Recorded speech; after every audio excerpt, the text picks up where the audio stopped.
Clave 2. Escuchar. La importancia de escuchar. Escuchar es probablemente la más importante de las 6 claves. Si no escuchas bien, no puedes pronunciar bien, y cometerás muchos errores de gramática también. Es escuchando que el inglés entra en tu cabeza, así que conviene escuchar mucho más de lo que probablemente estás haciendo. Es muy importante la práctica para estar seguro casi al 100% de lo que estás oyendo.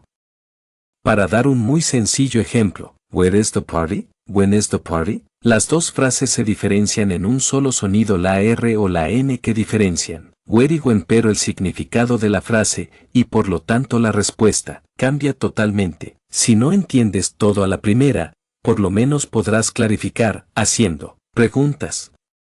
Si no entiendes nada, tienes que pedir que la persona repita todo, y eso cansa, a lo largo. Claro que no tienes que entender todo siempre, pero es mucho mejor entrar en las situaciones sabiendo que podrás captar la mayoría de lo que se dice. Las dificultades de escuchar. En un mundo perfecto, se aprendería el inglés escuchando por lo menos al principio y luego se pasaría a ver las cosas por escrito. Pero en el mundo real, donde todos vivimos, se enseña normalmente al revés, con mucho énfasis en el inglés escrito y el inglés hablado mucho más tarde. Eso crea un problema. Como el inglés no se pronuncia como se escribe, saberse mucho inglés escrito luego puede dificultar el paso al inglés hablado. Normalmente mis estudiantes del nivel intermedio saben perfectamente cómo se escriben las cosas, pero se sorprenden mucho al oírlas. Acabo apuntando casi todo en la pizarra, y entonces todos dicen, sí, claro. Ya conozco esta palabra. Claro que conocer las palabras de vista no es igual que conocerlas en una conversación, pero así enseñan el inglés, normalmente para reconocer palabras en la pizarra y nada más. Así llegan personas a mis clases que después de 10 años de estudio no entienden el inglés hablado mucho más allá de What is your name? Escuchar es una habilidad muy distinta a las de leer y escribir. Y escuchar frases completas no es igual que escuchar palabras solas. ¿Por qué es tan difícil escuchar? Por muchas razones. Asterisco, muchas personas hablan muy rápido. Asterisco, tu cerebro va más lento en un idioma extranjero, así que aunque una persona hable a un ritmo normal, tú vas a escucharlo como si fuera rápido. Asterisco, cuando se trata de escuchar, entran en juego la gramática y el vocabulario, porque tienes que entender primero las palabras que escuchas, y después lo que comunica la gramática. La frase es presente, pasado o futuro. Habla de algo que ha pasado o algo hipotético. Asterisco, cada persona tiene un acento y una manera de hablar diferente. Asterisco, la gente puede usar palabras que no conoces. Asterisco, la gente habla sin pausas entre las palabras. El último punto es interesante. En español tampoco hacemos pausas entre todas las palabras.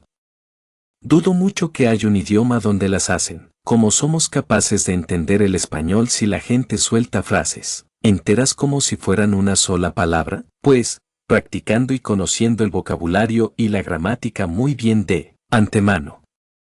Tu cerebro va lento al principio, pero si lo inundas con las mismas palabras día tras día, pronto te buscará el significado mucho más rápido. Si quieres un poco más sobre este punto, echa un vistazo a este artículo y video. ¿Por qué no entiendo a los angloparlantes nativos?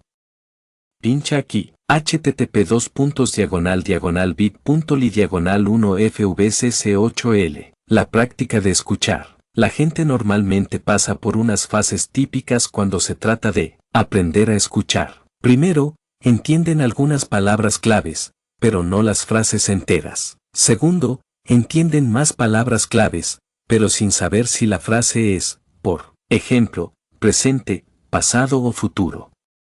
Pueden contestar a las preguntas, pero a veces contestan a una pregunta diferente a la que han escuchado. Confunden palabras secundarias como where, when, why, palabras que al final cambian el significado de la frase. Tercero, han aprendido más vocabulario y cuando escuchan tienen la impresión de conocer todas las palabras pero no entienden nada del significado global.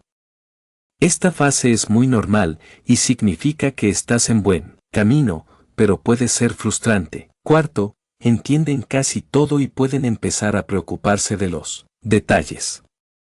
Si entiendes más del 80% de lo que escuchas, no tienes mucho problema.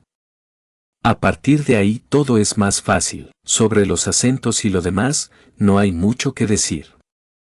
La gente tiene su acento, y es mucho más fácil escuchar bien para entenderlo que pedir a la gente que hable más claro. En español puedes entender una variedad de acentos simplemente porque en tu vida has escuchado a muchas personas distintas. En todo caso, la mayoría de las personas no sabe qué hacer para explicarse. Mejor incluso si pides que hablen más lento, no podrán. Y si pides a alguien que hable más claro, probablemente acabará hablándote más alto o bien usando frases más cortas. Al final, cada acento es distinto y todos son buenos. Los más reconocidos en el ámbito internacional son los de Received Pronunciation, a veces Lomaro BBC English o The Keynes English, y el General American, el tipo de inglés americano no regional que vemos en la televisión. En la realidad, esos acentos son los que tienen prestigio porque se oyen de gente con prestigio, no hay nada específico que los hace mejores.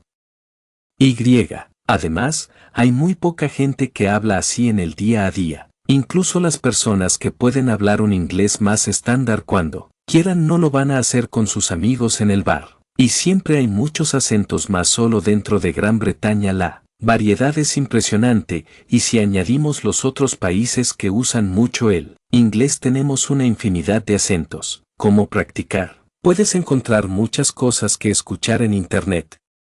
Desde Reino Unido, la BBC hace sus programas de radio y los pone para todo el mundo. Y puedes bajar los diferentes podcasts para escuchar en cualquier momento. Recomiendo mucho uno que se llama 6 Minute English.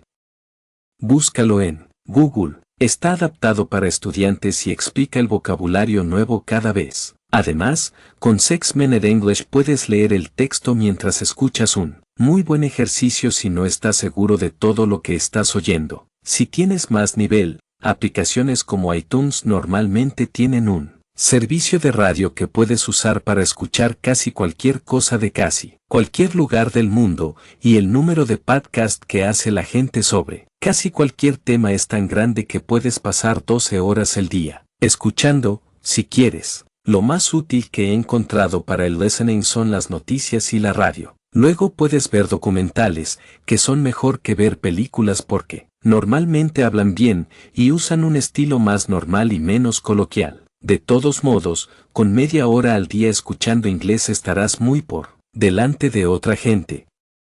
Si pasas parte de tu tiempo en algún tipo de transporte que te permita escuchar el inglés en tu móvil o MP3, irás acumulando la práctica necesaria. El propósito es simplemente llegar a diferenciar los varios sonidos y entender cómo suena el inglés auténtico. El último punto, muchas veces, mis estudiantes me preguntan por el significado de las letras de sus canciones favoritas. Muchas canciones usan un vocabulario poco estándar o usan tanta licencia poética que no debes repetir lo que dicen, siendo un estudiante del idioma. Otras canciones no tienen casi ningún sentido, y es muy difícil traducirlas. Por supuesto que escuchar la música en inglés es una opción, pero no es lo mejor para aprender ni el vocabulario ni la gramática, como mucho sirve para darte una idea de la pronunciación y el inglés coloquial. Se aceptan barbaridades gramaticales de los artistas simplemente porque son artistas, pero raperos como Jay-Z y cantantes country como Johnny Cash son un pésimo ejemplo para los futuros angloparlantes del mundo. Me encantan los dos como artistas, pero el inglés que usan es horripilante. Para un profesor, lo peor que puedes hacer es ir a una entrevista de trabajo y hablar como en tu canción de rap favorito. Sería mucho mejor imitar un corresponsal de World Business Report. Aunque no sea una persona tan interesante, hablo más sobre aprender el inglés de la música en la segunda parte. Por ahora, pasamos a otra clave, hablar.